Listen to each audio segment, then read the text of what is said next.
बदकही में आज सुनिए मुंशी प्रेमचंद जी की कहानी सुभागी का भाग 4। रामू को गांव भर ने समझाया, पर वह अंत्येष्टि करने पर राजी न हुआ।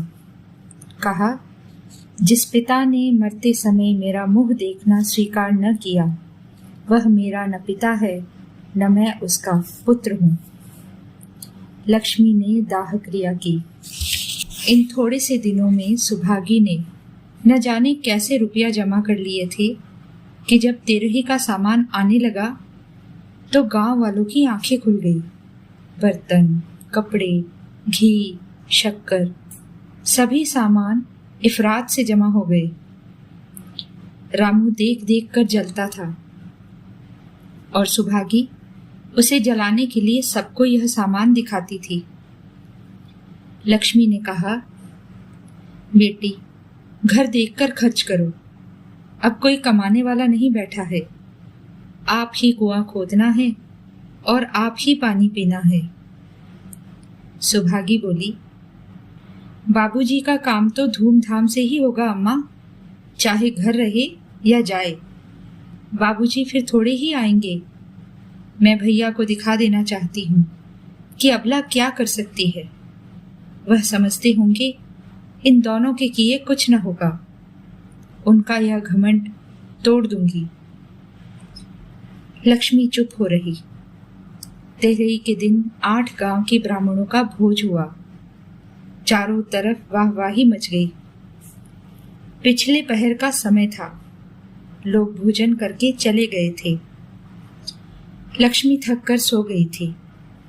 केवल सुभागी बची हुई चीजें उठाकर रख रही थी कि ठाकुर सज्जन सिंह ने आकर कहा, अब तुम भी आराम करो बेटी, सवेरे यह सब काम कर लेना। सुभागी ने कहा, अभी थकी नहीं हूं दादा। आपने जोड़ लिया कि कुल कितने रुपए उठे? सज्जन सिंह बोले, वह पूछकर क्या करोगी बेटी? कुछ नहीं, यूं ही पूछती थी। कोई 300 रुपए होंगे। सुभागी ने सकुचाते हुए कहा, मैं इन रुपयों की देनदार हूं। सज्जन सिंह बोले, तुमसे तो मैं मांगता नहीं। महतो मेरे मित्र और भाई थे। उनके साथ कुछ मेरा भी तो धर्म है। आपकी यही दया क्या कम है कि मेरे ऊपर इतना विश्वास किया? मुझे कौन 500 रुपए देता? सज्जन सिंह सोचने लगे, इस अबला की धर्म बुद्धि का कहीं वार पार भी है या नहीं।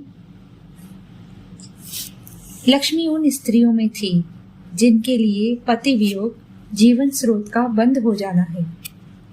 50 वर्ष के चिर सहवास के बाद अब यह एकांत जीवन उसके लिए पहाड़ हो गया।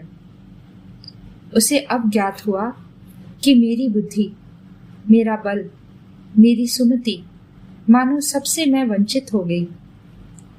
उसने कितनी बार ईश्वर से विनती की थी कि मुझे स्वामी के सामने उठा लेना, मगर ईश्वर ने उसकी यह विनती स्वीकार न की। मौत पर अपना काबू नहीं, तो क्या जीवन पर भी काबू नहीं है? वह लक्ष्मी जो गांव में अपनी बुद्धि के लिए मशहूर थी, जो दूसरों को सीख दिया करती थी, अब बौरी हो गई। सीधी सी बात करते नहीं बनती। लक्ष्मी का दाना पानी उसी दिन से छूट गया। सुभागी के आग्रह पर चौके में जाती, मगर कौर कंठ के नीचे न उतरता।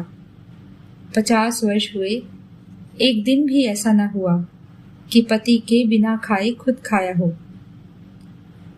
अब यह नियम वह कैसे तोड़े? आखिर उसे खांसी आने लगी। दुर्बलता ने जल्द ही खाट पर डाल दिया। सुभागी अब क्या करे?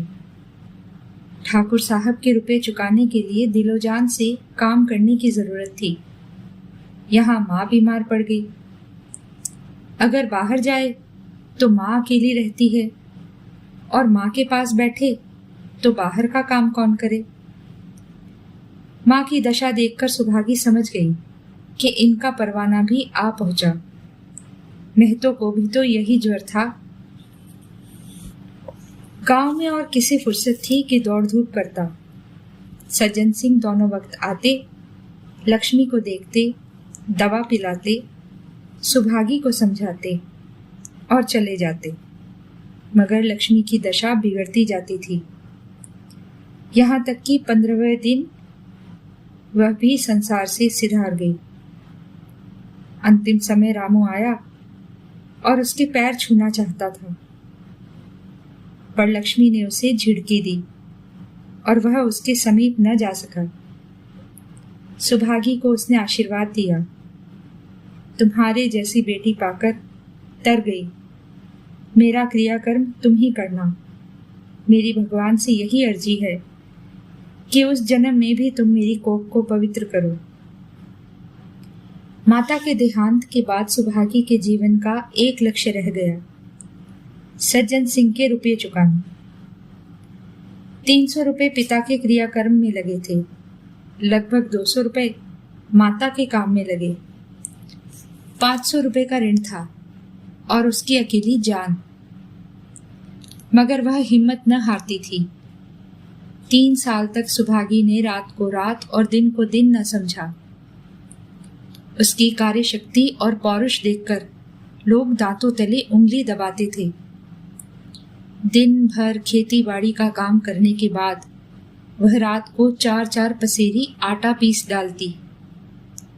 30वें दिन 15 रुपये लेकर सज्जन सिंह के पास पहुंच जाती। इसमें कभी नागा ना पड़ता। यह मानो प्रकृति का अटल नियम था। अब चारों ओर से उसकी सगाई के पैगाम आने लगे। सभी उसके लिए मुंह फैलाए हुए थे। जिसके घर सुभागी जाएगी उसके भाग्य फिर जाएंगे। सुभागी यही जवाब देती कि अभी वह दिन नहीं आया। जिस दिन सुभागी ने आखिरी किस्त चुकाई, उस दिन उसकी खुशी का ठिकाना न था। आज उसके जीवन का कठोर व्रत पूरा हो गया। वह चलने लगी तो सज्जन सिंह ने कहा, बेटी, तुमसे मेरी एक प्रार्थना है। कहो, कहूं या ना कहूं, मगर वचन दो कि मानोगी। सुभागी ने कृतज्ञ भाव से देखकर कहा, दादा, आपकी बात ना मानूंगी तो किसकी बात मानूंगी? मेरा तो रोया रोया आपका गुलाम है। सज्जन सिंह बोले, अगर तुम्हारे मन में यह भाव है तो मैं ना कहूंगा। मैंने अब तक तुमसे इसीलिए नहीं कहा कि तुम अपने को मेरा देनदार समझ रही थी। अब रुपए चुक गए, मेरा तुम्हारे ऊपर कोई एहसान नहीं है, रत्ती भर भी नहीं। बोलो, कहूं? सुभागी बोली, आपकी जो आज्ञा हो। सज्जन सिंह, देखो, इनकार न करना, नहीं मैं फिर तुम्हें अपना मुंह कभी न दिखाऊंगा। सुभागी, क्या आज्ञा है? सज्जन सिंह, मेरी इच्छा है कि तुम मेरी बहू बनकर मेरे घर को पवित्र करो। मैं जात पात का कायल नहीं हूं और तुमने मेरे सारे बंधन तोड़ दिए। मेरा लड़का तुम्हारे नाम का पुजारी है, तुमने उसे 12 देखा भी है। बोलो, मंजूर करती हो? सुभागी, दादा, इतना सम्मान पाकर पागल हो जाऊंगी। सज्जन सिंह बोले, तुम्हारा सम्मान भगवान कर रहे हैं बेटी, तुम साक्षात भगवती का अवतार हो। सुभागी, मैं तो आपको अपना पिता समझती हूँ। आप जो कुछ करेंगे मेरे भले ही के लिए करेंगे। आपके हुक्म को कैसे इनकार कर सकती हूँ? सज्जन सिंह ने उसके माथे पर हाथ रखकर कहा, बेटी, तुम्हारा सुहाग अमर हो। तुमने मेरी बात रख ली। मुझसा भाग्यशाली संसार में और कौन होगा? कहानी सुभागी, लेखक मुंशी प्रेमचंद। धन्यवाद।